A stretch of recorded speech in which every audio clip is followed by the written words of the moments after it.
297 episodes ago on It Was a Thing on TV. Holograms cannot wear suits. I'm going to hashtag that. Hashtag holograms cannot wear suits. Maybe I just don't get fiction, or maybe this fiction is just too stupid and absurd for television. But holograms cannot wear suits. Dang it, I'm going to fight that to my death. Oh, episode 11. You're not gonna believe this, Mike. Zippers. Zippers? Okay, that might be the worst episode title ever. Zippers. Okay, wait till you hear this. Wait till you hear the description of this. Zippers. Okay.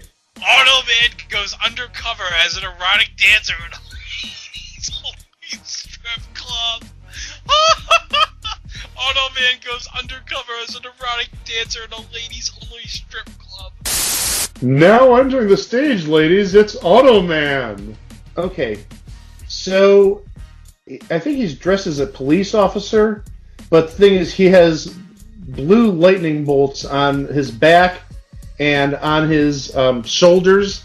So it's like, you remember what I said earlier about you could see like that little collar of blue on his neck when he wore a suit?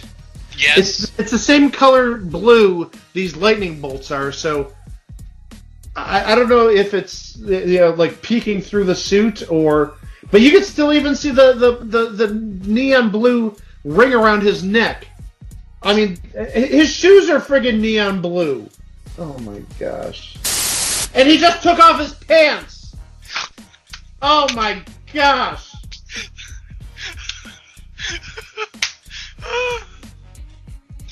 And I don't think he's wearing any underwear. I think he's wearing a belt, though. What the hell? This doesn't make sense! Oh my god! He's the dancing! Oh, Jesus. Oh. I'm done with this show. Seriously. Greg, do not gift me Automan for Christmas. I will send it back to you with some hate notes. Fine, I'll send you Manimal. I'll send you... Don't press your luck. Oh! I will end this podcast right now if you try such stuff. You're gorgeous. This is It Was a Thing on TV. Total Red Man has ever done something like this to me! It's, Ladies and gentlemen, I give you the dregs of humanity! Episode 300! Audience applause here. Thank you, guys. Thank you. Submission at 10 Bravo.5. Automan Revisited. Automan aired on ABC from December 15th, 1983 to April 2nd, 1984 for a total of 13 episodes, one of which went unaired. Here we are. Something that started in a Discord over a round of HQ between Greg, Mike, myself, and a few of our friends. And now we're at show number 300. This was all started thanks to Second Chance. Yeah, it did. It wasn't over Discord, I think. This started just in a casual chat between me and Greg, where Greg, I think, found an ad for Second Chance, and I did like a idiot test type of question. Can you find the dead man in this image? And that was sort of like the genesis of this podcast. And it turns out that idiot test that Mike did, that was the actual ad for the TV show. Oh, yeah, that was directly from like a TV Guide ad, yes. And now, almost 3 years later, 300 episodes later, we're here. Looking back at another show that Chico unfortunately was not here for, Automan. Yep. The story of a detective who wanted to be a beat cop, and the computer-generated AI hologram that basically indulged his fantasies. Not those fantasies. No, the fantasies of being a beat cop. Right. Non-sexually, yeah. This is the story of Walter Nebuchadnezzar. Doing what he likes best, fighting crime in the streets. You see, Walter's a policeman. Unfortunately, the chief doesn't want Walter on the streets. Captain, get back to your cage, boy. Now! So Walter must fight crime in his own way, in the computer room. That's where he's an expert. Fortunately for me, Walter's advanced knowledge of electronics led him to experiment with what is called a hologram. That's a very fancy word for a three-dimensional picture that, when perfected, can be made to look real, sound real. As a matter of fact, given enough power, it can even be made to feel real. That's kind of what got me into this world.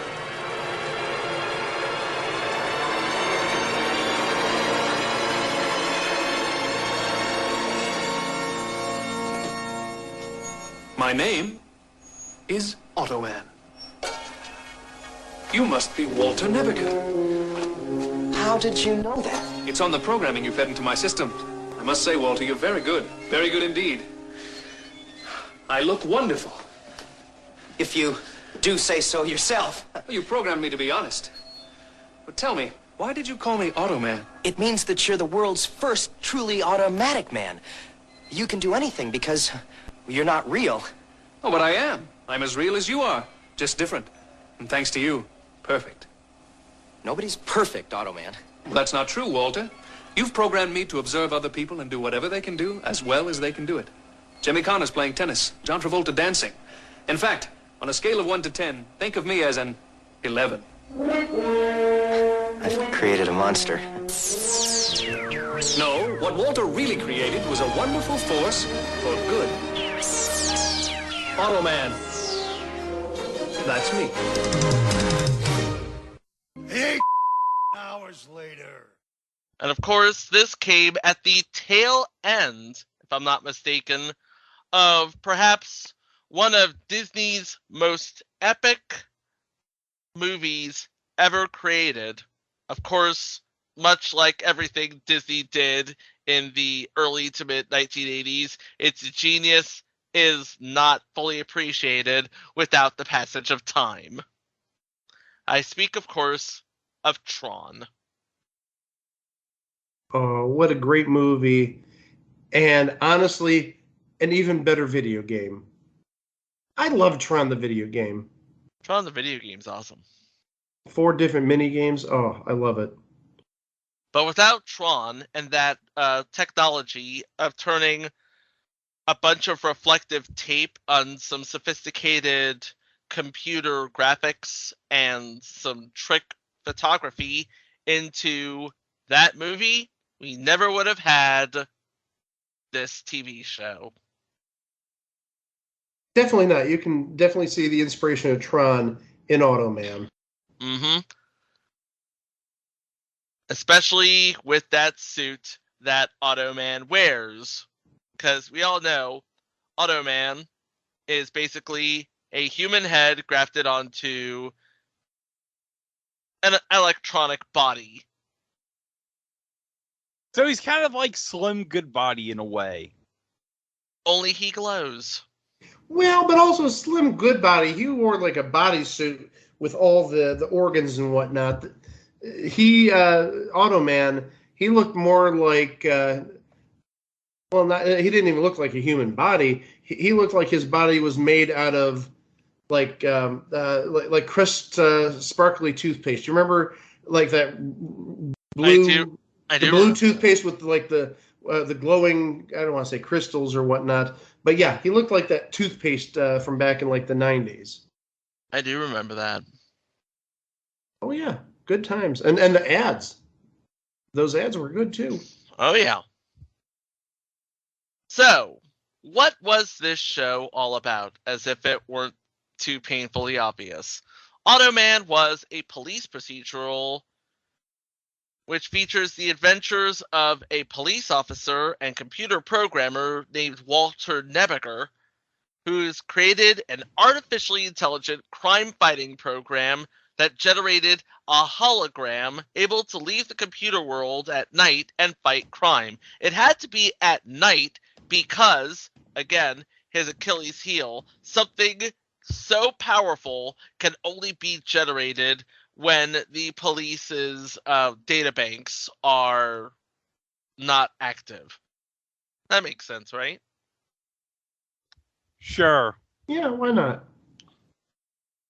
In the real world, Automan posed as a government agent and a friend of Nebeker's named Otto J. Mann, a secret to all except Walter's close associate, Roxanne Caldwell, played by Heather McNair. Nebeker, in times of great duress, could merge with Automan and become a single being as a means to protect Walter from any sort of fatal outcome. They'd share a conscience, but they would also share Automan's invulnerability. Automan also comes equipped with a key tool named Cursor, who can sketch out any object needed, from a three-piece suit to a car to a helicopter to a tank. Hey, Greg, you remember back when we originally did this episode, we talked about how just absolutely annoying Cursor is? Oh, yeah. He was a pervert. Well, annoying, but also, yes, pervert. Yes. He was an annoying pervert. Or a perverted annoyance. Of course, all of this was basically kept well secret from his boss, Lieutenant Jack Curtis, and the captain of detectives, E.G. Boyd, who held up Lieutenant Curtis as the kind of cop that he thought was the ideal for police, something that Walter could never be. But something that, interestingly enough, Automan could not only meet, but also surpass. The effects for this show were way beyond anything ever seen on television. For one, I don't know if you've ever seen how they do Scanimate with like a bunch of black and white cells pulled and pushed together. The same was done with the Automan suit. The costume appeared to glow due to retro-effective sheeting designed by 3M. And according to Truth by Consensus Wikipedia, the fabric was made of tiny reflective balls, which sort of gave a shimmering effect, and it was able to reflect nearly 100% of the light shown at it. That's the sort of thing that you'd see in the first two Superman movies with the Kryptonians, particularly Jor-El, as he was setting little Kal-El into the thing and blasting him off into space. You remember that scene, right? Yes. The costume also had highly polished plates attached to provide holographic appearance, and all of that was enhanced in post-production through chroma key effects. As for the vehicles, the auto chopper and the auto car mostly, the auto car was actually a Lamborghini Countach that was owned by series creator Glenn A. Larson, gussied up with reflective tape to achieve the effect, along with the fact that it was dark when it was used. The auto chopper, a Bell Jet Ranger model, was similarly outfitted with reflective tape. Oh, and we should also mention that Glenn A. Larson, right before Automan, literally 2 days after Automan's premiere, his previous show, Manimal, aired its last episode. So at least he had something to fall back on. Manimal failed. Hey, look, Automan is going to give Glenn A. Larson a little reprieve, if you will. Well, good news for Jeff Martin at Letterman Club, who wished that friggin' Manimal would turn into a car. He'd get his wish kind of, sort of, like a month later. Yeah, kind of, sort of, but not quite really, because Automan doesn't turn into the car. Cursor draws the car, and Automan drives it. Oh, whatever. Turns into the car, It's drives... it's not Turbo Teen, Greg. I'm going with Greg. I think it's a case of semantics. Yeah, y'all entitled to your wrong opinion. That's okay. But yeah, it followed sort of the crime of the week formula for a procedural at the time. There was no overreaching arc. It was simply, there's a bad man. Somebody's being a bad man, and it's up to Walter, Automan, and Cursor to figure out who and bring the hammer of swift justice down to bear. So let's talk about who was in the cast of Automan. Obviously, Walter Nebeker was played by Desi Arnaz Jr., son of comedy and musical royalty, Lucille Ball and Desi Arnaz. Automan was played by Chuck Wagner, a classically trained singer, dancer, and actor, triple threat if ever I saw one, and I did, because I have a story here. Over the course of this podcast, I took one of the first trips on Carnival's new flagship, the Mardi Gras. It is a really big ship. It's a really beautiful ship. There are parts of that ship that Kisla and I, Kisla's my sister, that Kisla and I still have yet to discover. But for one night only, on the main stage midship, singing all of his favorite Broadway tunes was Chuck Wagner. And I'm thinking to myself, I was walking on the promenade, which was overlooking the stage. There he is singing and performing, and it took everything in me to just not say, didn't you used to be Chuck Wagner?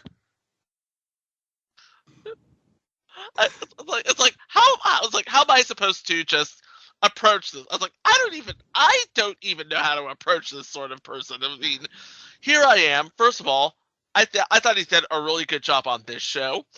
I think he's a really good actor. He is an incredible singer. Oh, definitely. We gotta give him credit.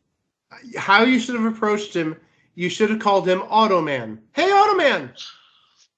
Oh my gosh, how do you remember that? Or no, even better, since I think Greg and I talked about this when we originally talked about Automan, he was a contestant on Password Plus very near the end of its run in late 81 when Tom Kennedy hosted. Yeah. And one of his celebrity partners was Regis.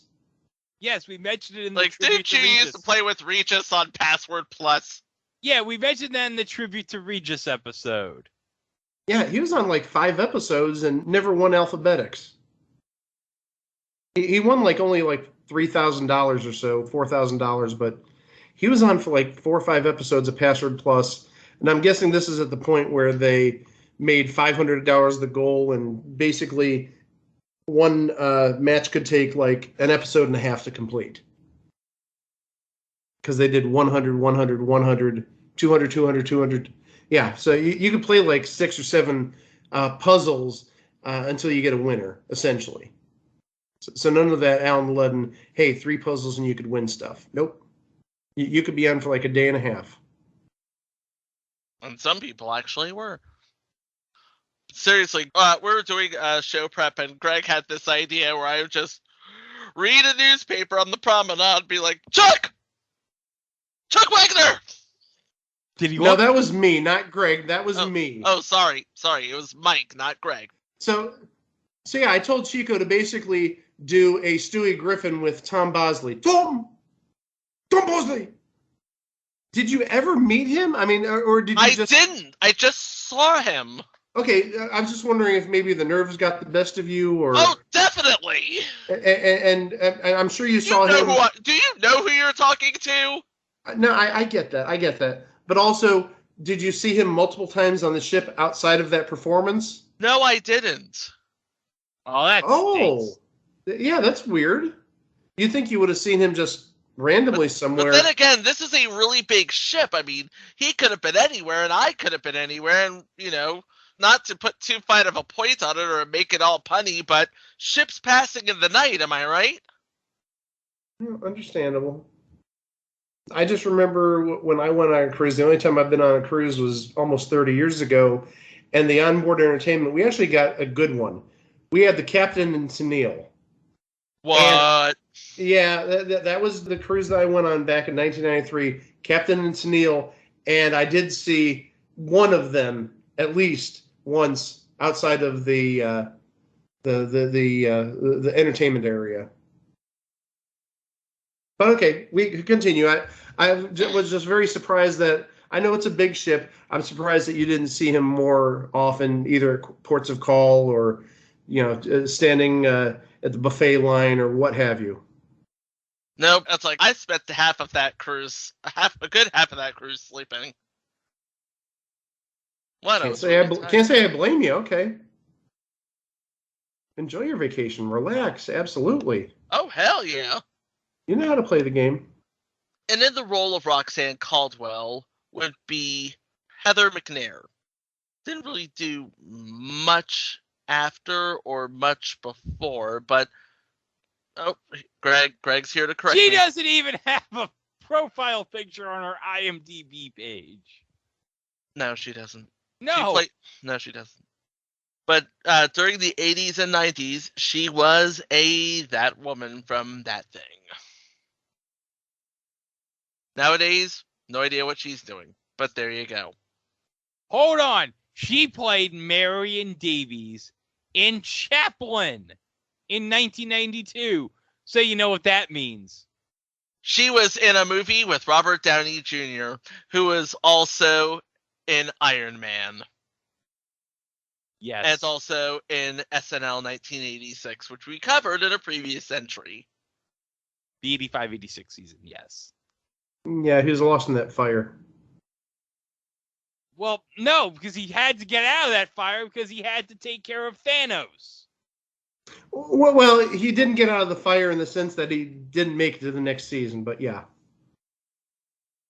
But, as we learned in the close after the roar in that episode, you just don't do drugs. Don't do it. Don't do it. And he's an expert on that. That was the best meta sketch of SNL ever. That was extremely meta, yes. Incredibly meta.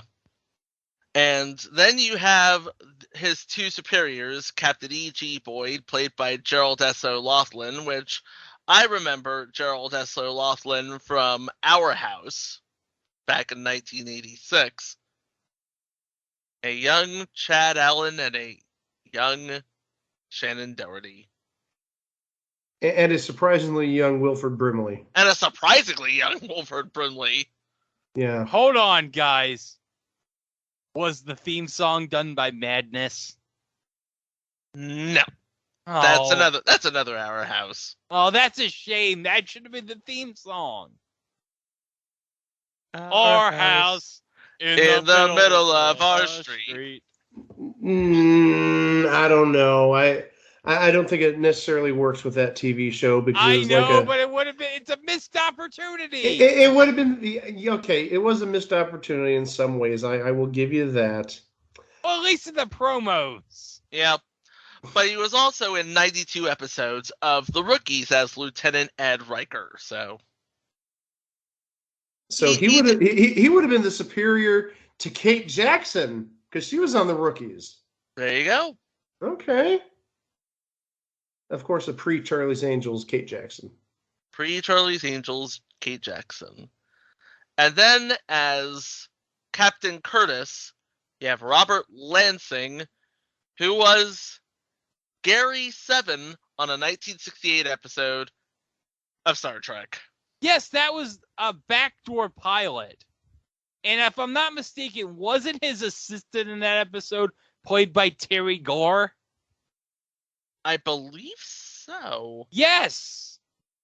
So yeah. That was a backdoor pilot, and now that we live in the future that they were thinking about, we know that that did not get picked up. Although, The Adventures of Gary 7 have actually been picked up in a spin-off Star Trek comic book by IDW. Nice. Terry Garr, somebody we I don't think we've ever talked about her. No. 300 shows, and this is our first mention of her, I think. Maybe we mentioned her in the past and didn't know it, but... Maybe. He also played Control, who I guess was the boss of the Equalizer in the original Equalizer. The one with Edward Woodward, not the one with Queen Latifah. Yeah, the one with the rocking Stuart Copeland soundtrack. Yes. And also, he gave a bicentennial minute. Oh, he did? He did. Oh. March 31st of 1975. Okay. I don't know if we covered that or not, but yeah. Okay. Well, I don't think his existed, but it's No. one of his credits on IMDb is he delivered the March 31st, 1975 bicentennial minute. Yep. Not surprisingly enough, not his first brush with fictionalized American history, because his first television role was in 1955 as William Jennings Bryan, U.S. Secretary of State, in the secret message that plunged America into World War I episode of You Are There. Oh, neat! Taking it even a step further, on 3 episodes or a 3-part episode of Branded, he played General George Armstrong Custer. He played General Custer, presumably at Custer's last stand. Wow. So he's really into the history here. I guess he is. Oh, time out. I'm looking at the IMDb page for the bicentennial minute. And there's like a ton of people that like I don't think we even talked about in the original thing. Like, we could probably one day do like a bicentennial Oh my God! Save that for episode 400. Hold on a second. Well, no, hold on. I got one better. Better than 400? Save it for July 4th of 2026, the 250th anniversary. That's good. We'll do our own bicentennial minutes if we have to. Computer voice lady with an editor's note: after the recording, we probably might do the episode of the bicentennial minute revisited in 2023 or 2024, considering by 2026. Well. But hold on a second. I see who did a bicentennial minute in 1976. Emerson Boozer did a bicentennial minute. Former New York Jets running back Emerson Boozer did a bicentennial minute. I'm looking here. I love that Kukla Frananali did 2 bicentennial minutes. Oh my God. Oh, wow. Oh, this is a deep dive, just looking at who did all these bicentennial minutes. Oh my gosh. Yep. We could be here just doing the bicentennial minutes revisited, just talking about all the celebrities here. Guys, oh my gosh. guys, time out. Time out. You know who did a bicentennial minute in 1976? I think the better question is who didn't do a bicentennial minute in 1976. Guys, get ready. Who didn't do one? Guys. Diana Muldaur did a bicentennial minute. Oh, no. Hey, you know what? We've been pulling out all the greatest hits this week. Here's another one. I really don't want to talk about it.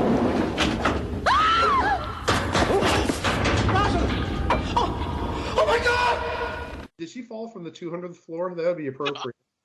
300 episodes, that thing still ain't fixed. Elevators cost money to repair. Oh, wait. We forgot one more cast member. Playing itself, Cursor. Surprisingly, the only credit for Cursor on IMDb. Shocking. Absolutely shocking. Okay, so we have our players. Let's talk about some episodes, shall we? Because if I'm not mistaken, episodes were not discussed in the previous go-round of Automan. Oh, we definitely did. We definitely did because, well, Greg knows what I said. I'll say it again when we get there. All right, so the pilot, the first episode, the Automan episode, computer nerd creates a holographic automatic man, shortened to Automan, and uses him and his holographic car and a talking cursor to help solve crimes. Although I never thought Cursor said much of anything. If he did say anything, it was probably just the Automan. That makes sense, right? Computers talk to computers. Well, maybe it's one of those things where only Automan can hear Cursor, kind of like Brian Griffin can only hear Stewie. Yeah.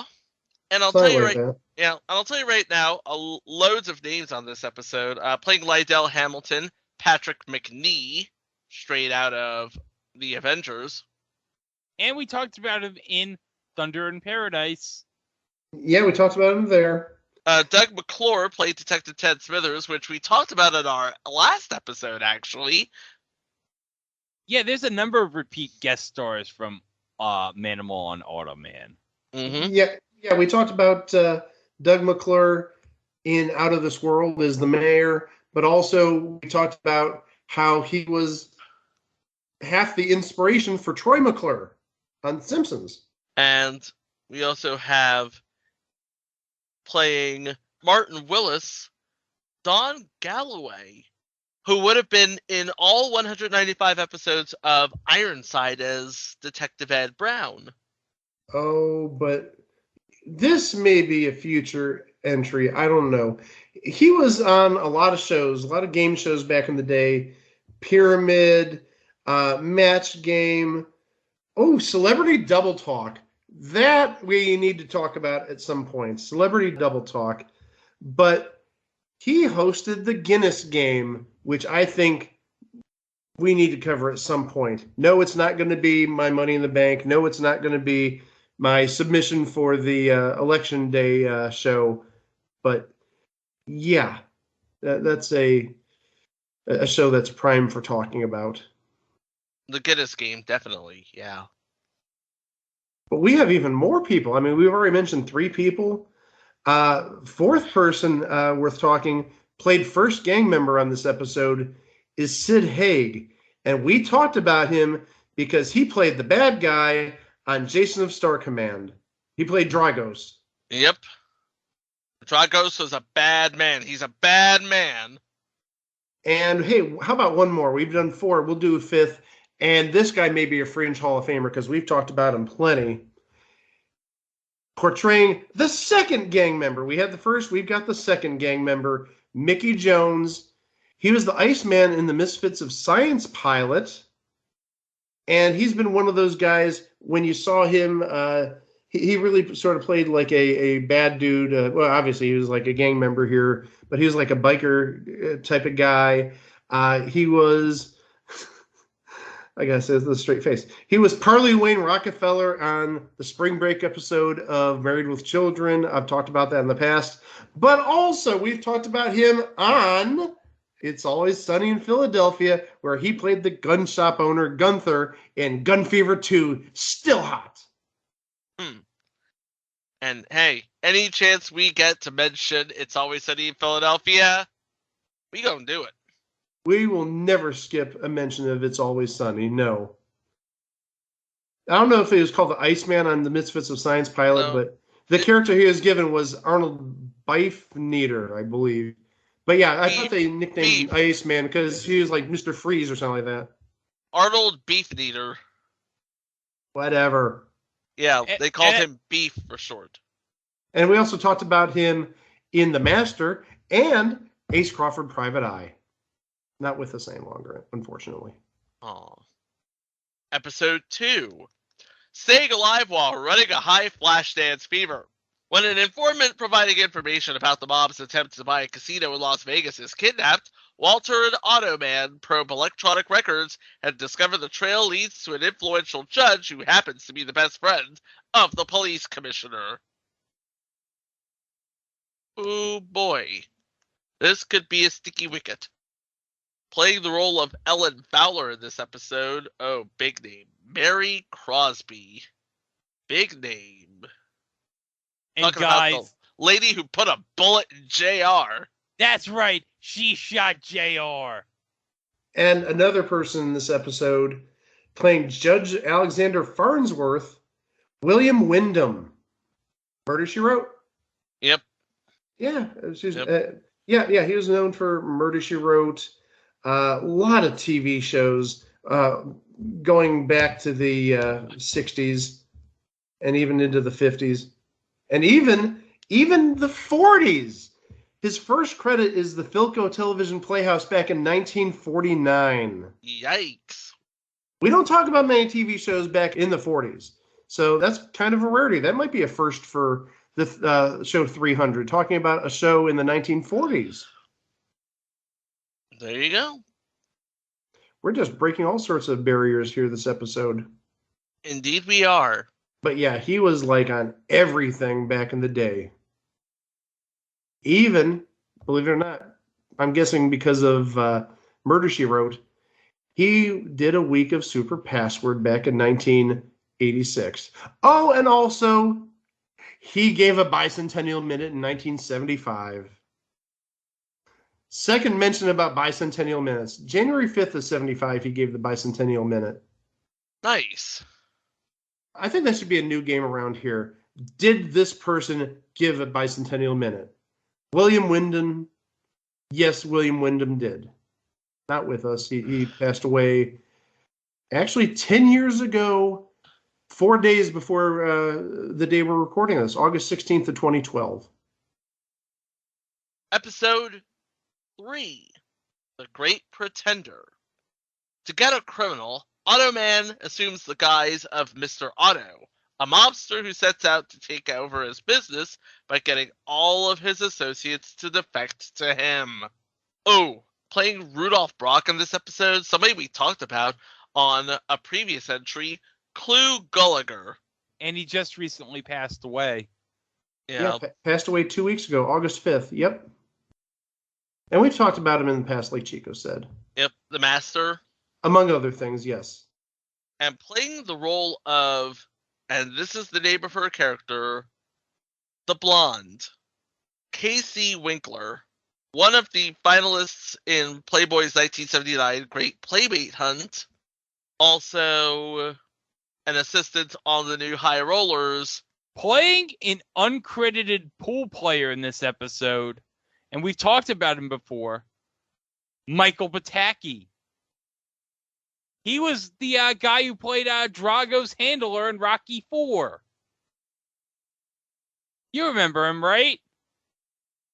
Mm-hmm. The guy who says, whatever he hits, he destroys.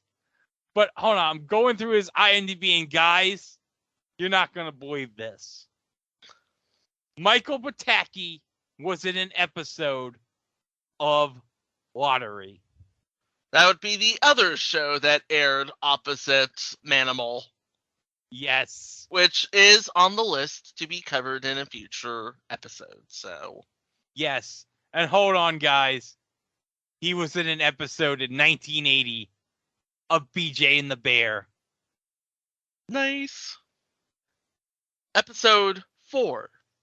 Ships in the Night. A business... Oh, I just said ships in the night when I was talking about the cruise, didn't I? A businessman goes missing in San Cristobal, so Curtis and Roxanne are sent to find him. Walter finds out that others have disappeared, and one was found dead, so he and Otto rush down to warn them. But better hurry, or else they're going to have 2 more dead people. Hey, another person, maybe a fringe Hall of Famer. Maybe we'll get in like on the 5th or 6th ballot. Playing Johnson in this episode is Branscombe Richmond. We've talked about him a number of times in the past. Most famously, we've talked about him being... Can't believe I'm saying this. Go ahead, Mike. Go ahead. He was Bobby 4 Killer on Renegade, but then he got upgraded and became Bobby 6 Killer. He killed 2 people between a bunch of seasons. Okay, hold on. I am genuinely curious. I want to see when he went from being Bobby 4 Killer to Bobby 6 Killer, and I want to see if there's a Bobby 5 Killer stage in between. Hold on. IMDb just shows him as being Bobby 6 Killer, so I'm guessing Bobby 4 Killer It looks like one episode in 1996. So maybe it was like a flashback episode to when he only killed 4 people. When he only killed 4 people. Okay. Yeah, okay. So yeah, he was Bobby's 6th killer throughout the entirety of the series, except one, what appears to be flashback episode in 1996. So wait a minute. He killed no people during the course of Renegade? What kind of crap is that? Maybe he turned over a new leaf. I don't know. What, Lorenzo Lamas showed him the error of his ways? I was going to say, Greg, you may want to tape this up with Lorenzo Lamas. What's wrong with you, man? Go kill some more people. Go kill 2 more. It'll really boost your rep. No fooling. Go talk to Barry. He might get you some help into killing some more people. Come on. But yeah, we talked about Branscombe Richmond on a number of occasions. Surprised you didn't bring up NoHo Hank there, Craig. Oh, NoHo Hank. Let's be honest. Everyone loves NoHo Hank. He is like the greatest character in the history of television. Would you not agree that NoHo Hank is the greatest character ever? Anthony Kerrigan should win a goddamn Emmy for that role. These 2 cases are linked. Same man who shot up Monastery is also f***ing idiot who killed your dear sweet detective. That pin is calling card for that man. We have been trying to identify him. If I tell you, you'd have to pallbear my coffin. Hank, I'm fed up with the mind games. My patience was here. Now, it's here. Just tell us, Hank. His name is the Raven. It's a good name. It's a fake name. You're saying this Raven killed Detective Moss and shot up the monastery. I know he did. Anytime someone compromises Chechen operation, he's sent down by top brass to take care of it. And he never fails. Okay. Oh! Did you bring up the beautiful girl in this episode? No, I don't think we had brought that up. Who played the beautiful girl? Melanie Vince. She was, as soon as this was done, she jetted over across town and opened doors for Monty Hall, if I'm not mistaken. Oh. I was just going to say, when you said the name, it's like, she was one of the assistants on Let's Make a Deal back in the 80s, yeah. Episode 5. Unreasonable Facsimile. A helicopter crash prompts a businessman to look into possible defective parts. He gets killed, and it looks like a mugging. In the meantime, Walter asks Otto to look at some criminal profile tapes, but Otto views a soap opera instead and realizes he's never felt love or passion. And of course, this being Chuck Wagner, he really plays up that role. Yes, Walter built Otto to be the perfect police officer, but he's never felt love or passion. So can we really call him the perfect police officer? Nope. Thank you, Chuck Testa. We have one big name in this episode, playing Rachel Innes, the one and only Delta Burke. Oh, Delta Burke. Oh, Delta Burke, indeed. This was about 2.5 years before she starred on a little show set in Georgia with some other Southern belles. She played Suzanne Sugarbaker on, what is the show? Designing Women. Okay, yeah. So this is a little bit for a big break on that show. Yeah. A really big break, I should say. She has a big break, but let me tell you something. Julia Sugarbaker made that show. She made it with her epic rants. The kind that Greg Diener would give if he was a woman. I don't know. If Greg Diener was a Southern belle? If Greg Diener was a Southern belle instead of a Northern ding-dong. Sugar! I'm gonna give you a piece of my mind, sugar! And surprisingly, that's not the big thing that Greg wanted to break on this episode. That would have been great, though, if Greg had been holding on to that for 300 episodes, saying, hey, guys, I haven't told anybody this, but I'm a Southern Belle inspired by Julius Sugar Baker from Designing Women. That would have been a big announcement, but it's not the big announcement that's still forthcoming, so stay tuned. Yeah, stay tuned. As I mentioned, there's going to be a big announcement that's going to change the podcast forever. Yes. Guys, you are so excited. No, I'm actually very disappointed finding out that you're not Julius Sugar Baker. You're not a Southern Belle. But you can try to make it up later, Greg. Okay. Episode 6. Flashes and Ashes. Walter's friend, Frank Cooney, is killed by fellow cops who steal from an armory. However, they make it look like he was the thief, so Walter does his own investigation to prove otherwise. Nobody of any real note in episode 6. Okay. Episode 7. The biggest game in town.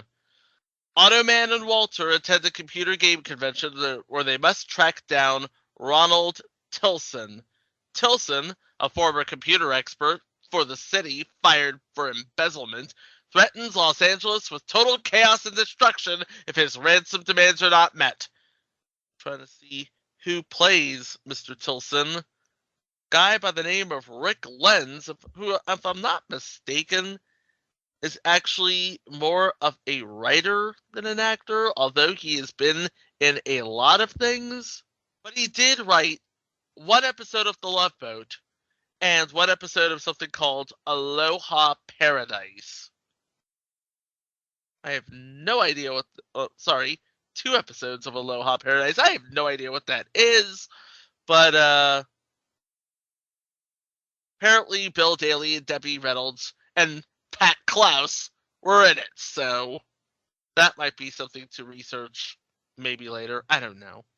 But Rick Lenz plays Benjamin Baxter Sr. in Previous Entry, The New Adventures of Beans Baxter. Oh, does he play Beans Baxter's dad? Yes.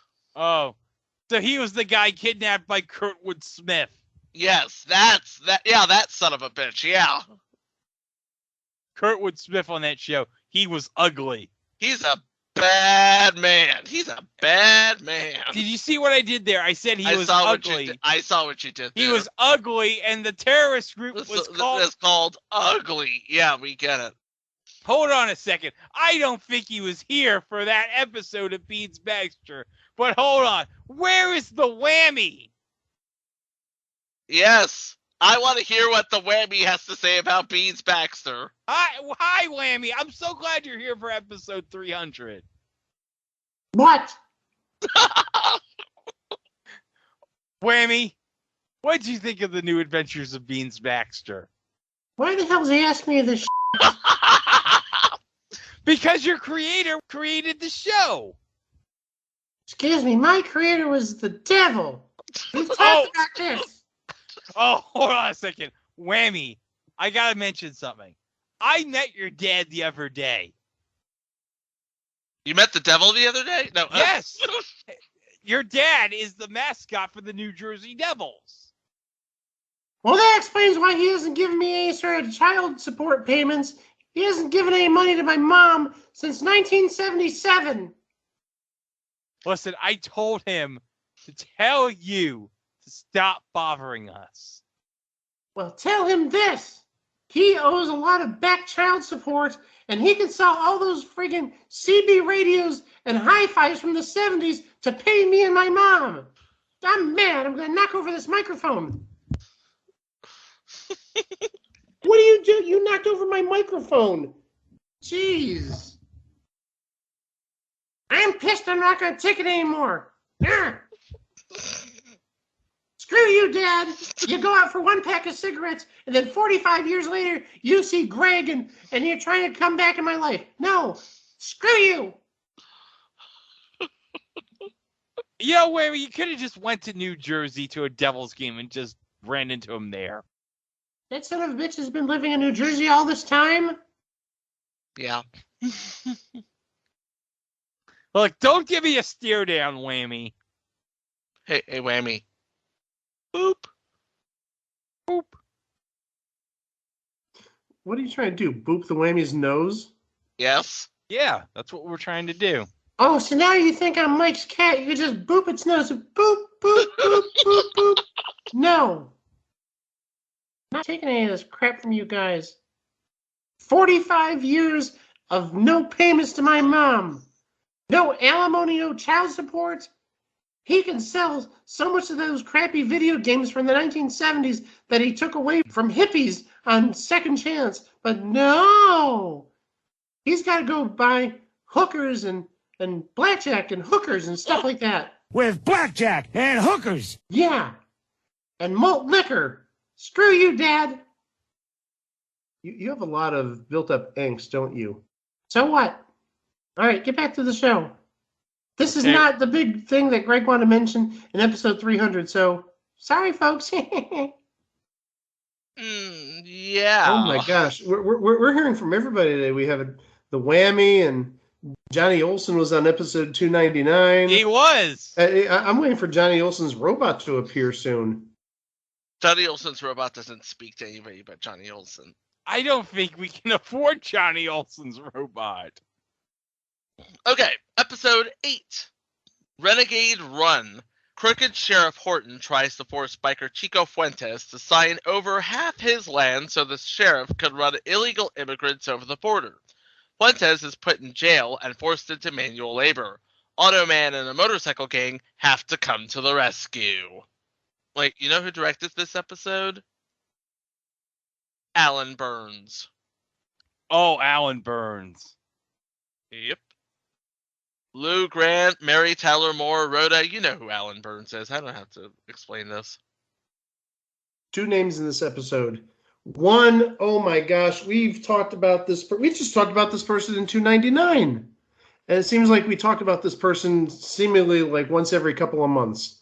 Playing Stone in this episode, Bernie himself, Terry Kaiser. Oh, yeah, Bernie. Yep. And playing Sheriff Clay Horton, we talked about him in episode 299 as well, Richard Lynch. And that wasn't even the name I was talking about, the second name. Playing Carl Donovan in this episode is Richard Anderson. Not Richard Dean Anderson, Richard Anderson, the one who starred as Oscar Goldman in both The $6 Million Man and The Bionic Woman.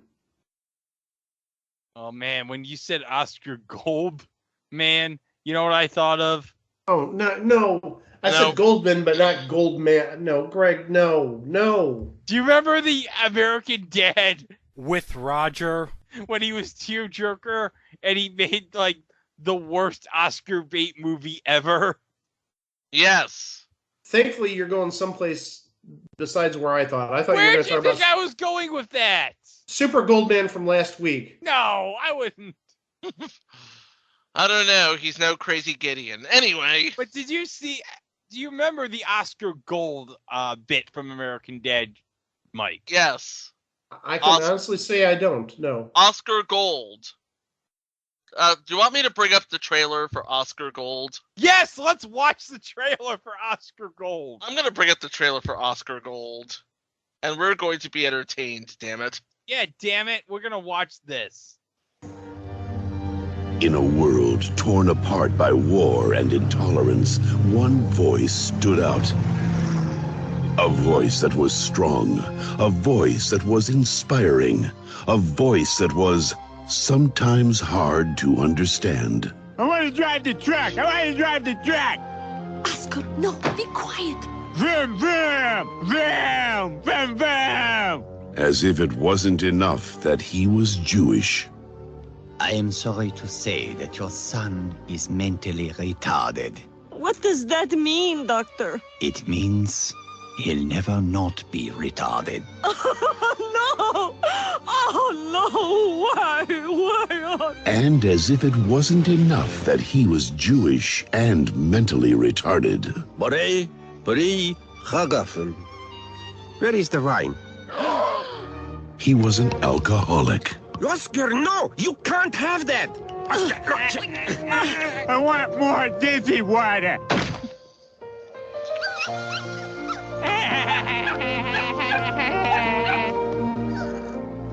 I want to play more, Bobby! Oscar, I have some bad news for you.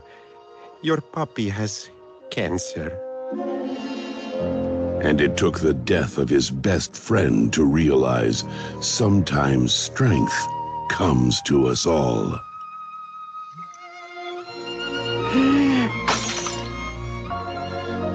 This holiday season, go for strength. Go for inspiration.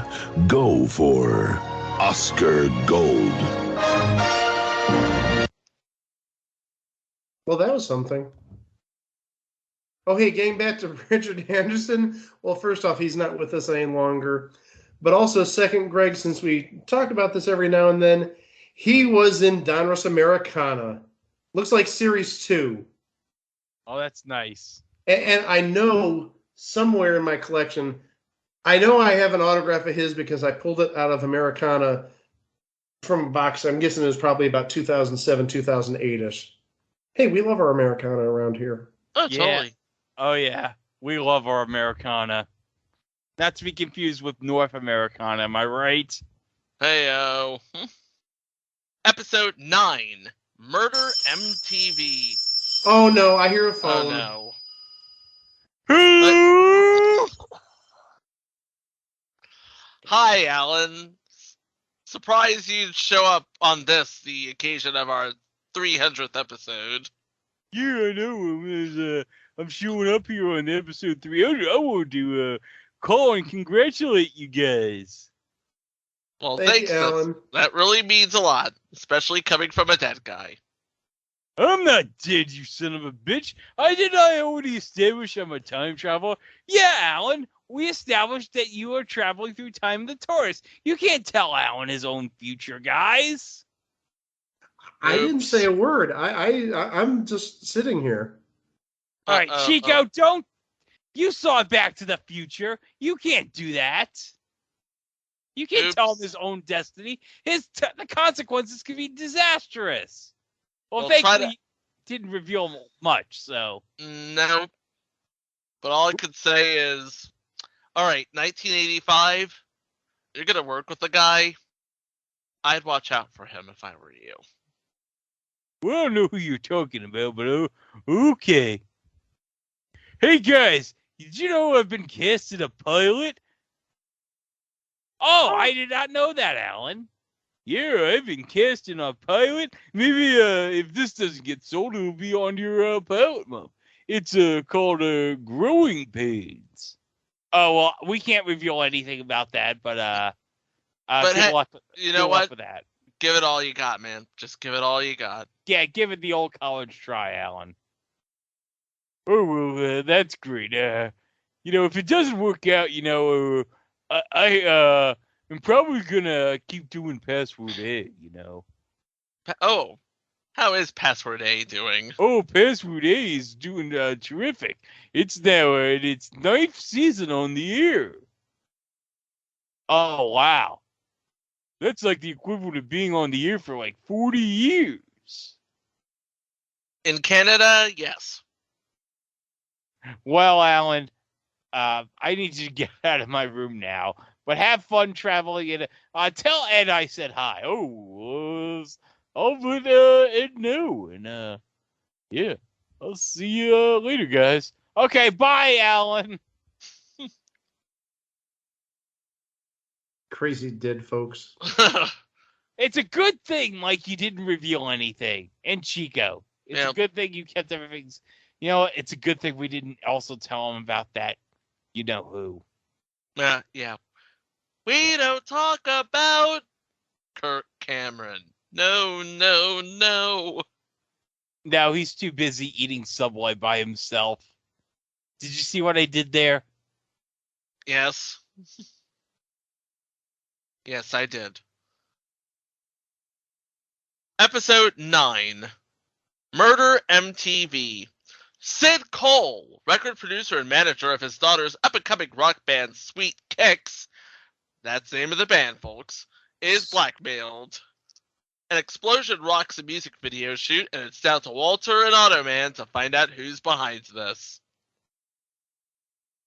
Oh boy, do we have a name for you. Couple of names, actually. Playing the role of Sid Cole is Michael McGuire, who played a role of note in Dark Shadows. He played Judah Zachary in Dark Shadows. But the big names. Not two biggies. I'll say one biggie and one nah. It's like one big name, one sort of big name, and one person we talked about on this podcast before. Playing the role of his daughter, Jessie Cole, Laura Branigan. Oh my god, the late great Laura Branigan. Yep, she did her own singing in this episode, and it was good. And really, this was the peak of her career at this point. Oh, yeah. Between Flashdance and Gloria, yeah. And of course, this was before she hit it even bigger with The Lucky One, Solitaire, and How Am I Supposed to Live Without You? Sadly not with us any longer. Yeah, sadly. Passed away almost 20 years ago. Wow. Oh, yeah. Yeah. But also, hey, Gloria got featured as the rally song for the St. Louis Blues when they won the Stanley Cup in 2019. Yep. One of the most miraculous turnarounds in the history of the NHL.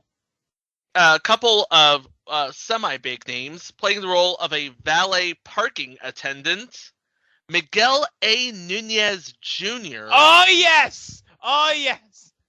Because, all right, Chico, say it. What was his best role? His best role was as DJ in Street Fighter, the movie. Okay, but that's not where I was going with that. Sorry, you asked me what I thought his best role was. His best role was in, and Mike, I hope you're sitting down for this. He played the title character in Joanna Man. Oh, jeez. Oh, my gosh. Did you really make a reference to Joanna Man? Oh, my gosh. Yes, he did. Oh, my gosh. I was sitting down for Joanna Man? Oh, my. Oh.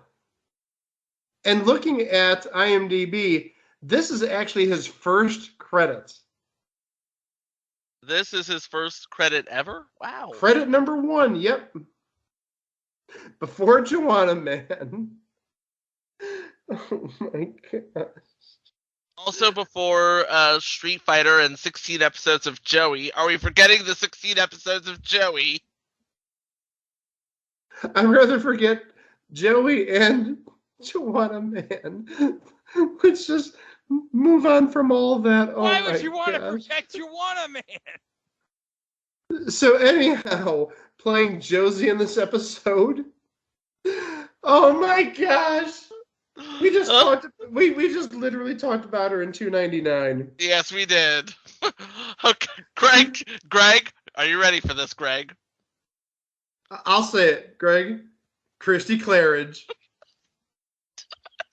Man, Gwen Larson was recycling guest stars all over the place in these two shows. Yes, he was. Yes, he was, absolutely. And of course, where do we know Christy Claridge from? I can't say this with a straight face. She had the 30 and Butch Hartman lost with it. Well, don't bury the lead. She was Hulk Hogan's ex-sister-in-law. But also, like Chico said, she had the 30 when Butch Hartman blew the $30,000 super. And of course, what did Vic Dunlop probably say? Butchie, Butchie, Butchie. Okay. I feel sorry for you guys on Place to Be Nation listening to these two episodes back to back, and your heroes repeat the same jokes. Trust me. I agree. You were perfectly right to agree. You get the first square. Yeah. Okay. Oh, and one more name here. Playing the role of Joanne, somebody who would have gained quite a bit of fame earlier this year, Ola Ray. Okay. She was Michael Jackson's girlfriend in the Thriller video. Oh, that's nice. Oh. You're interested. Oh, now you're interested. Episode 10, Murder. Take 1. Former movie star Veronica Everly is suspected of the murder of gossip columnist Keith Gillette. Automan discovers a Hollywood producer, Michael Hagdorn, has a greater motive for the murder, and Gillette has discovered Hagdorn was financing a movie with drug money. What? But guys, there is a load of guest stars in this episode, starting with, and we mentioned this in the first episode, in episode 3, the person who was murdered. Mike, say it. Yeah, he was only in like the first 6 minutes, but it's played by the one and only Peter Marshall. Yeah, the original host of the Hollywood Squares. And seriously, if you guys don't know who this guy is... Oh, yeah, in we know, Living we Color. know. Come on. And even if you don't know, you've probably seen him in Living Color, because, of course, he was the master of the East Hollywood Squares. Absolutely. Best game show parody ever. Oh, it definitely was. East Hollywood Squares was the best. I wouldn't say the best, but it's up there. I'd say it was, the Daily Dozens didn't have Alex Trebek, John Cervenka, which I guess would do. More names, guys. That's just the tip of the iceberg. Playing Michael Hagedorn, the Hollywood producer who was financing this movie with drug money, we talked about him in 299. Ed Lauder, he played the coach in Not Another Teen Movie. That's right. But hold on, guys. Again, not the only name. We got more. I know, but I want to mention something about Ed Lauder that we didn't mention. Okay. He was on 5 episodes of BJ and the Bear as Captain John Sebastian Cade. And guess what, guys? He was in 3 episodes of The Misadventures of Sheriff Lobo. Miss Sheriff Lobo.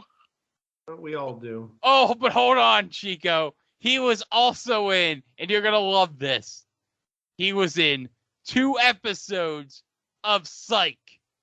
Yes! And since we love recycling jokes from 299... Diplomatic community.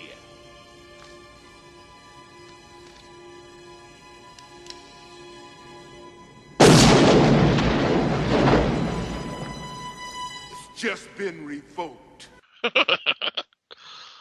Okay, and before we get to the biggest name in this, because there's so many.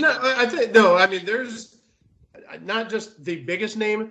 It's like equally spread. There are multiple big names in this. So we mentioned Peter Marshall. Mentioned Ed Lauder. Ed Lauder's not that big in the grand scheme of things.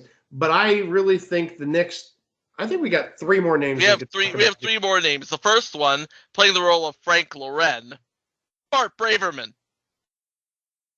TV's Bart Braverman, TV's Bart Braverman, yes.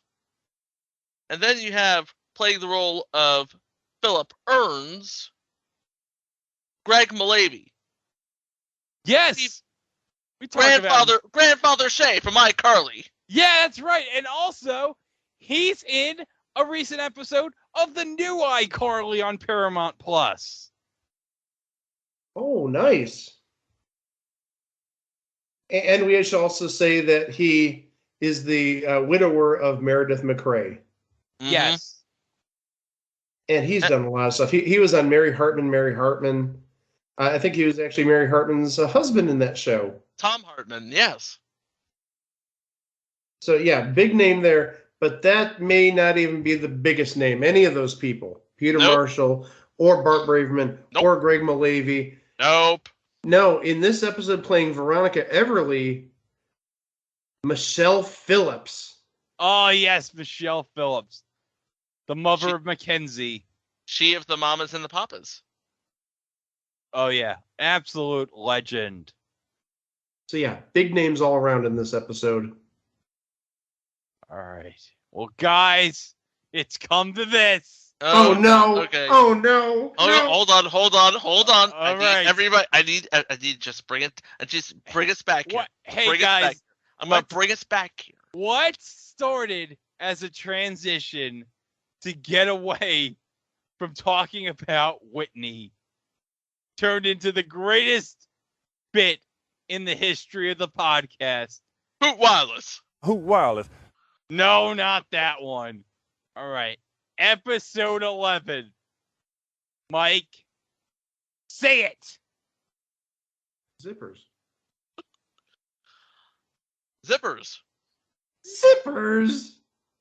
Automan goes undercover as a stripper in a ladies' only strip club. Oh, God.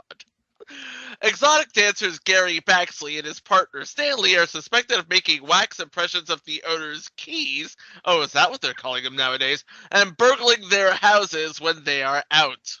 Oh, that is what they're calling it nowadays. Oh my gosh! I'm gonna be really. Oh no, Greg! I'm just gonna be really brief here. James Morrison plays Gary Baxley. He wasn't in much. Oh. Well, that's a lie. He played Warden Dwight Murphy in Twin Peaks. Oh, that's great. He was in Twin Peaks. His partner Stanley is played by Tom Everett. I don't think he was in much. No. I don't think he's related to Tom Everett Scott either. No. Okay, Greg, I see you've got something pulled up. Yes. But you probably want to see this, so... Okay. Well, here we go. Cursor, I need something a little less flashy. What does it matter where I'm going?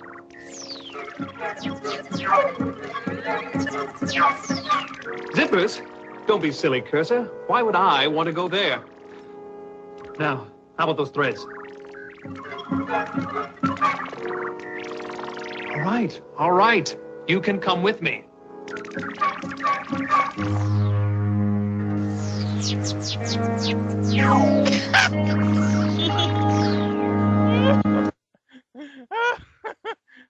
Mike, I want you to. That's not even the best part. That's not even the best part. But Mike, in the original episode, you had a problem with this. You gotta refresh my memory. What did I have a problem with? You had a problem with Automan wearing a suit. I don't have a problem with Automan wearing a suit. In fact, I think Automan should be wearing a suit. What was my problem with Automan wearing a suit? I legitimately don't remember. I don't know, but you wanted to make it a hashtag. Holograms cannot wear suits. Okay, yeah, that was something back in the day. Remember, this is a very powerful computer program. It takes an incredible amount of energy to produce a hard light hologram. I learned that from watching Red Dwarf Series 6. Yeah, but let's be fair. It was 3 years ago when he said holograms cannot wear suits, and we've had a lot of crap happen in the last 3 years where that doesn't even rank as like one of the most outrageous things you've seen. No. Well, also, that was not even what I was expecting you to play. Oh no! Because Hold on, we're gonna find it. All right, hang on a second. Here we go. A note for those listening on the YouTube version. When Greg first uploaded this to YouTube, it got a copyright violation because of the cover version of Human Touch in the scene where Automan is giving a show for the ladies. Greg used the option to cut it from the YouTube version, but somehow the opening got chewed up also, so Greg decided to delete the original version and edit the episode so that Human Touch could be removed with no problem with the YouTube copyright bots. But yes, it is just as painful as you remember from episode 3. Hey, gorgeous. You the guy Rudy sent over? That's right. You know how to dance? No, on second thought, who cares? Dressing room down the hall to the right. Thank you. Uh-huh. Stop staring at her ass, dude.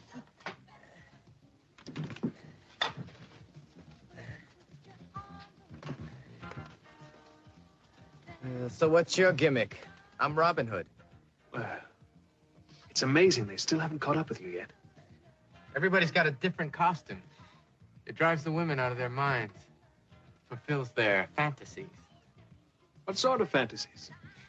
Well, I don't know about theirs, pal, but mine is 100 screaming women begging me to take it off. So what's your thing gonna be? I suppose you could say my thing is electricity. Electrician, huh? I'll tell Lillian.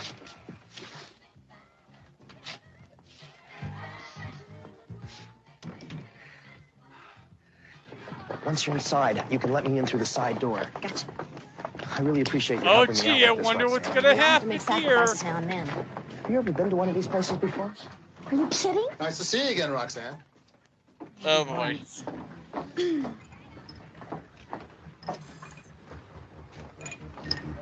Yeah. And now, ladies, get ready for a real charge. It's Otto, the high voltage electrician.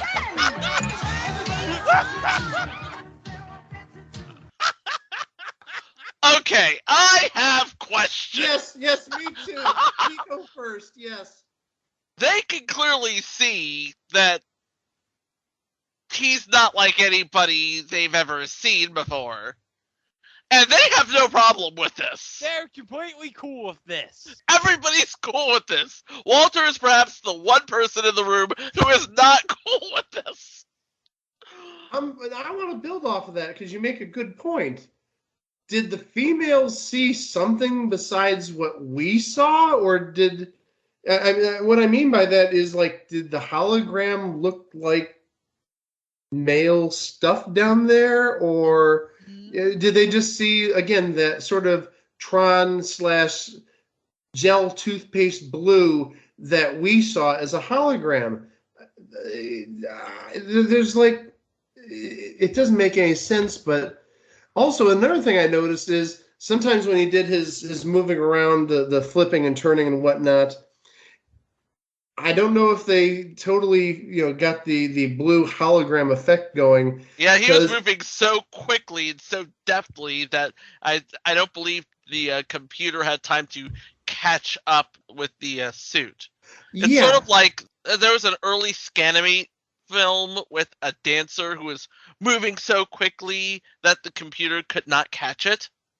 Yeah, what my takeaway from that was you could see, not that I was paying attention to his backside, but you could see that his backside didn't have blue there.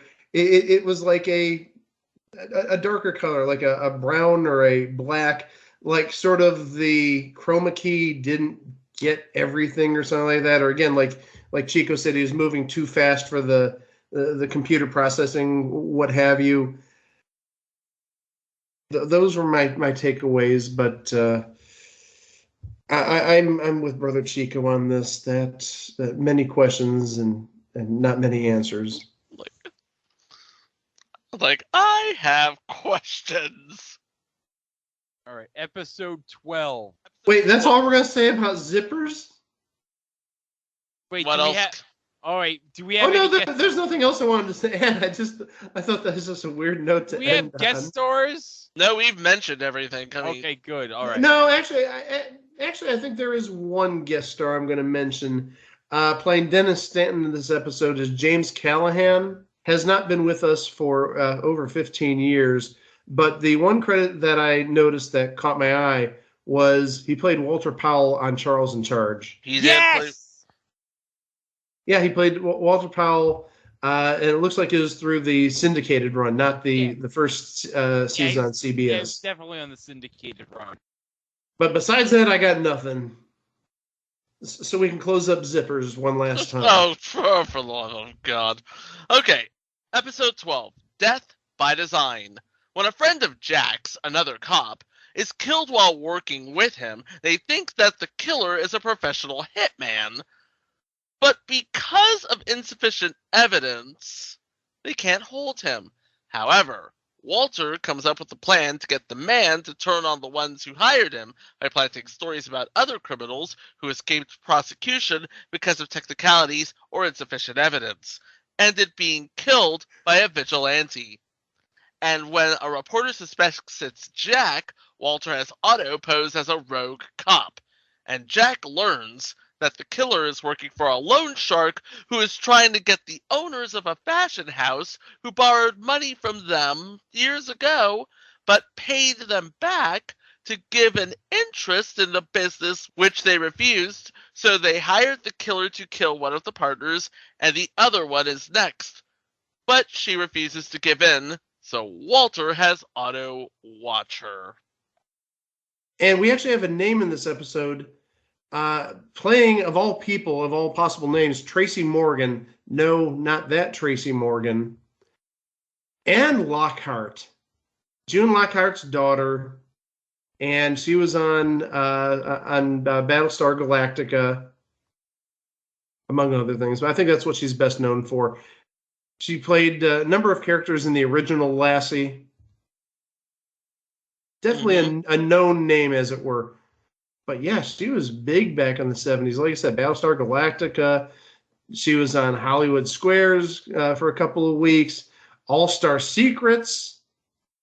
Okay, another big name in this episode, playing a character named Simon Rafferty, Lance Legault, who was in Dynasty for 6 episodes, The A-Team for 20 episodes, Airwolf for 9 episodes, and the entire run of Werewolf as Alamo Joe Rogan.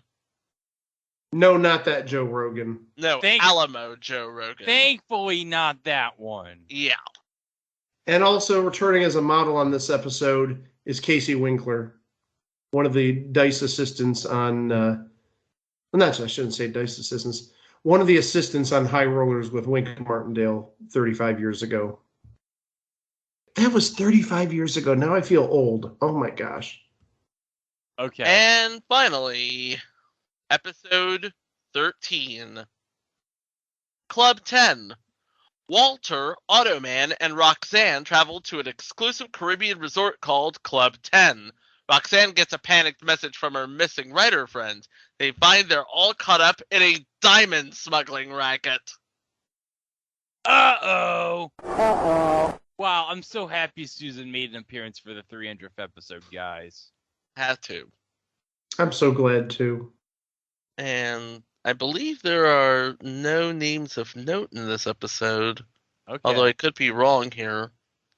I don't see any. Okay. Well, I should note that this was the one episode that was unaired. Yeah, this was the one episode that it was unaired, but it did eventually get aired internationally, and I believe once it aired into a rerun cycle somewhere here, this got aired, and it is available as part of the complete series run on DVD, thanks to Shout Factory. Yeah, this was rerun on, well, here in America, it was rerun for the first time on Sci-Fi. Well, that's the series. And of course, one note is on episode 7 of Manimal, you can see Walter from Automan in the background, and in an episode of Automan, you can see Dr. Jonathan Chase in the background of the same scene from Walter's point of view. Yep, that's the series. That is the series. A lot of people, a lot of big names worked on this show, both in front of and behind the camera. And again, lots of stuff not released in the U.S. about the series, but overseas. I mean, mostly in the UK had an action figure, which basically looked like a G.I. Joe, not the like the 4-inch G.I. Joes, but the OG G.I. Joes. But instead of like camouflage, it is a body that has been obviously been painted in different shades of blue with white sparkles all over it. We also had a Halloween costume, a racing set, the auto car, and the Commodore 64 video game.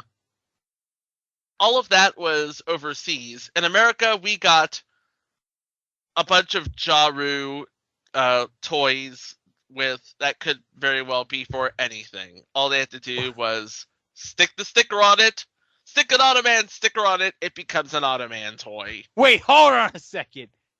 What did you say this was made by? Jaru. Ja Rule had his own toy Jaru. Jaru, not Ja Rule. Well. Not Ja Rule. Oh, well, I was hoping. Mudink! No. I was hoping it was Ja Rule, because then I would have played. You know, I'll just play it anyway. The clip for that one Dave Chappelle special. Who gives a what Ja Rule thinks at a time like this? This is ridiculous. I don't want to dance. I'm scared to death. I want some answers that Ja Rule might not have right now. You think when bad happens to me, I'll be in the crib like, oh my God, this is terrible. Could somebody please find Ja Rule, get hold of this mother so I can make sense of all this. Where is Ja? Guide me, Ja Rule.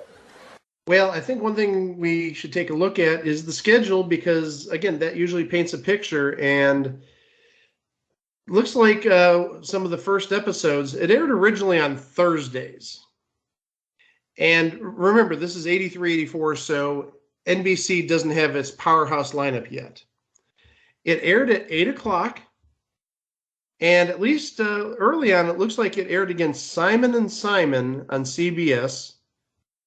And also, well, one of these shows you might take down Automan. The other one, not in 1983, 1984. On NBC, you had Gimme a Break, the better of the two shows, at least in terms of longevity on NBC. But then you also had Mama's Family. Ooh. Yeah, I sort of agree with you to a point. Moving about a month later, we're talking late January of 84, this'll do it. Because I don't know if that Simon & Simon was a one-time only thing, but this is, again, like I said, January 26th of 84. You have Gimme a Break at 8 o'clock on NBC. A show that's a little bit better than Mama's Family in terms of ratings at that point. Family Ties. Yep.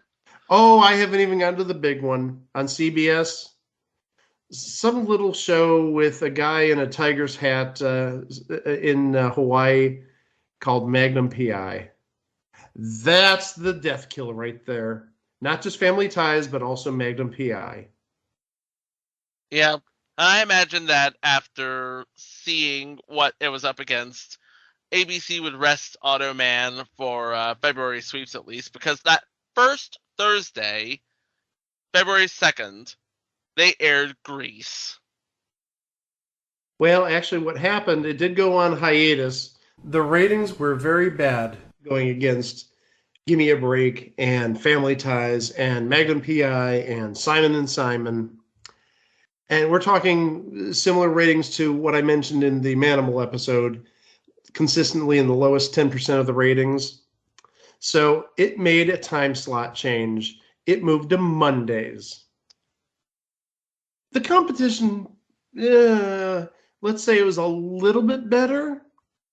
On CBS, you had Scarecrow and Mrs. King for the entirety of the hour. So, yeah, that might be a little bit easier of a challenge. But on NBC, this is not good. TV's bloopers and practical jokes. That'll do it. If there's anything on NBC in 1983, 84 that could take down some TV shows, it's basically bloopers and practical jokes. Because real people are sort of winding down at this point. And again, this is one season before you had The Cosby Show. And you had Night Court, which would have premiered around this time, but it didn't get moved to that Thursday slot. And we know about Cheers, how it sort of struggled the first year or two. Yeah. So wherever it went, it seemed like it went up against some worthy competition. And the ratings did get a little bit better. And in some weeks, it did crack the top 40, but it wasn't enough to save it. And it wasn't consistently in the top 40. It may have gotten to like 37 or 38, but then in future weeks, it would drop back down to the 50s and 60s. It had a very interesting premise, and the cast was definitely talented, but ABC just could not catch a break. In fact, this was just a really bad season for ABC all around, if I'm being honest. Because did they cancel all of their freshman shows that season? You're thinking of NBC. You're thinking of NBC. I'm thinking of NBC. ABC, a lot of its shows were canceled that year. Not freshman shows necessarily, but remember, this would have been like the last season of Happy Days. Laverne and Shirley would have ended a season earlier. It ended in 82-83, I believe. Love Boat at this point, I think it's starting to transition into being a special event, like a 4 times per year type of thing, not a full-fledged 22 or 26 episode series. So, yeah, they were sort of in a state of flux. Three's Company, this would have been the last season of Three's Company. So, yeah, ABC would have been in sort of a state of flux at this point. Yeah, in fact, according to Truth by Consensus Wikipedia, ABC was having a disastrous season and canceled almost its entire fall roster of shows. And because of the poor ratings and expensive special effects, we talked about both of those. And again, this also did in Manimal back in episode 299. Automan was canceled after only 12 of its 13 produced episodes had aired. Yeah, the expensive special effects, those Kushner lock special effects, those will do it. Yeah, and actually, I'm taking a look at that 83-84 schedule. Yeah, I think most of the shows that debuted in 83 didn't get past 84. Just taking a look here really fast. Foul-Ups, Bleeps, and Blunders. That was ABC's response to Bloopers and Practical Jokes with Don Rickles. That didn't last long. We talked about A.K.A. Pablo in the past. We've talked about O'Madeline in the past. Trauma Center, we've mentioned that in the past. Talking about Lou Ferrigno and Trauma Center. That didn't last very long. And we talked about Lottery earlier in this episode. The TV version of 9 to 5. I mean, really, the only new show that lasted would have been Webster. Because I think Webster started in 83, and I think it may have been 82, 83, but still, it lasted to 88. But yeah, anything else that was a rookie on the schedule would have not lasted past the 83, 84 season. And yeah, just taking a look here, it does say that Webster was a new series for 83, 84, so that may have been your sole survivor, at least among comedies. I see Hotel, Hardcastle, McCormick. But that's about it for shows that saw a second season. Hardcastle, McCormick, Hotel, Webster. Those 3. Wow. So maybe this is the point where ABC's luck is getting worse and NBC's luck is getting better. Maybe we're having a reversal of fortune of sorts. Because, again, we know what happens in 84, 85. But at least with shows that NBC debuted in 83, 84, you did have a couple of shows that lasted beyond one season. Night Court, obviously, Riptide, TV Bloopers and Practical Jokes. And even technically, you could say We've Got It made it past a first season, even though it took 4 years to get the second season because it was like canceled and revived. So, yeah, there's a changing of fortunes happening with ABC and NBC at this point. Well, if we don't have anything else to say, I think, Greg, now's the time. Yes. Unleash upon the world. Hold on. Time out. Okay. First, we gotta say, Automan, it had a sparkly blue man, and it had Desi Arnaz Jr. But you know what? 1983, 1984, and ABC. This was just a thing on TV. But it was a very sparkly blue thing on TV, though. It was. And it did give us zippers. Because we've been teasing this all day, it seems. Before we get into this, just a quick note from the 3 of us. I'm sure Greg and Mike want to have their say as well. But I just want to say, we cannot do this show without you. And from the bottom of my heart, thank you for allowing us to have 300 of these amazing episodes. And Lord willing and the creek don't rise, we're going to have another 300. So if anybody wants to add anything to that. Well, hopefully we'll have more than just 300 coming up. But yes, we're very lucky and thankful for you, the listeners, for sticking with us for 300 episodes, almost 3 years. And we're going to keep on going until either the 3 of us pass or we run out of topics. And I don't think any of us are going to run out of topics soon. So stay healthy, guys. I'm going to try. Hey, we've gone from 6 legs at the start of this podcast down to 5. We got to be careful out there. Oh, God. Really? I'm just being honest. Oh, okay, I get that. Okay. Well, first, before I make my major announcement, I have a special. Episode 300 edition of It Was a Thing on TV Haiku Corner. Yes. Applaud. Don't snap. Applaud. Woo! Put the applause sound effects in here. Good. All right. Guys, let's play the music. I can never get tired of this. I'm so happy we have this for episode 300. Okay. Here we go. The Haiku Corner for episode 300. 300 of these. How can we top all of that?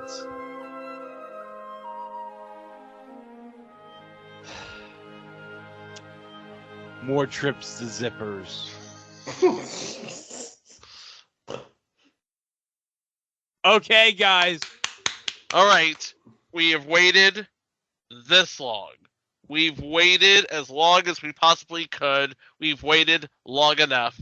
Greg, it is now time for you to approach the microphone and make, perhaps, the greatest announcement in this show's history. An announcement that will shake the foundation of this show at its core. The announcement that will change the face of this podcast forever. It is a great day for America. It's a great day for television. And it's a great day for podcasts. Greg Diener. Yes. The floor is yours. Okay. Guys, do we have a drum roll? Okay, guys, a major announcement for episode 300 that will change the podcast forever. The announcement that's going to rock the podcast to its core. Guys, are you ready? I can hardly contain myself. Okay, here's the big announcement, guys. I love wings.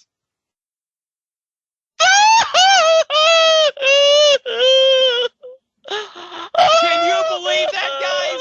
That is the major announcement. I love wings. Question. Yeah? Why do you love wings? It made Tony Shalhoub's career, Mike. Don't you know?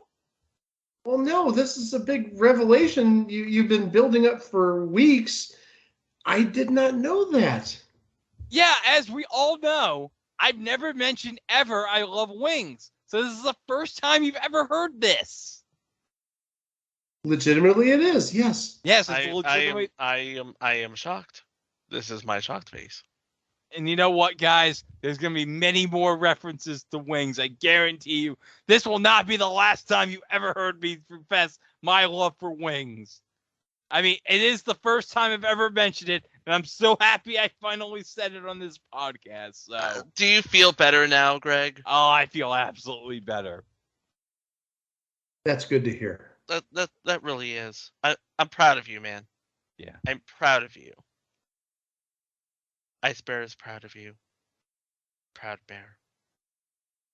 Yo was also proud of me. Your dad? Wireless. Who wireless? Oh, thank you, Frankie Flight. Who wireless? Who wireless? Oh my. How do we even top that? I think, besides thanking our listeners for sticking with us through 300 episodes, please remember, if you've missed any of the previous episodes, almost 3 previous years' worth of episodes, please go to our website, www.itwasathingontv.com, and you'll find literally everything we've done.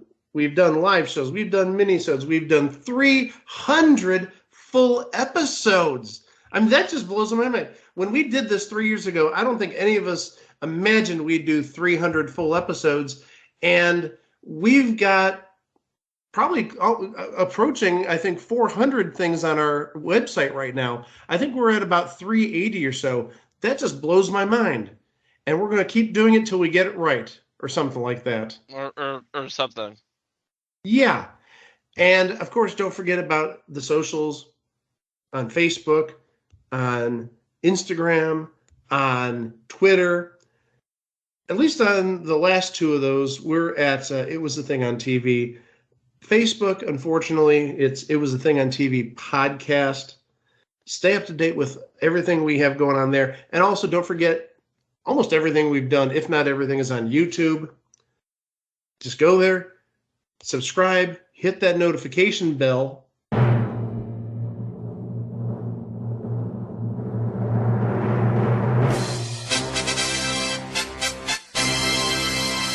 And that'll keep you up to date with any releases that are posted to YouTube. And hey, we're starting our fourth batch of 100 episodes, our fourth century, if you will. And we're going back to school next week. Yep. Well, we are going back to school. Some of us went back to school almost a month ago. Yeah. Hold on. I went back to school this last week. I can attest. I stuck the entire population of Chapel Hill. I don't know what you're talking about. School doesn't begin here in New York State until after Labor Day. Oh, good for you. Yeah, you see how I feel right there. Yes, some of us have actually been back to school.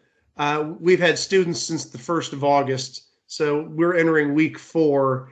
And actually, we started the week before that, so we've actually been back to work for almost a month now.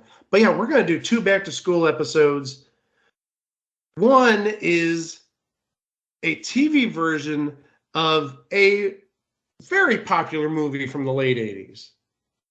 Unfortunately, the television version, not so much. Second episode, we're going to kind of sort of pull back the curtain on the teaching profession. Kind of? Kind of, sort of? Well, and really, when I did my education, my college work for education 20 years ago, putting my hand up right now, this is the truth. An episode of this show was shown in one of my classes. So, yeah, sometimes art does mimic reality in some ways.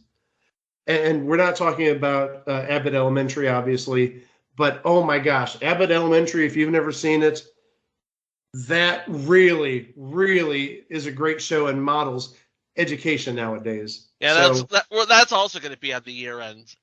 Absolutely. That I wish I would have watched that earlier. Every time I see that show, it's like, oh my gosh, it's like a day in my life. This is a beautiful TV show. But also, hold on, Chico. Next week, as we're recording this, will be the start of high school college football season. So basically, we're tying it all back into the back to school week that we're having with the 2 main shows we're doing, and we're going to do another live watch. Yeah, we're going to do, me and Chico, a special live watch of something related to high school football.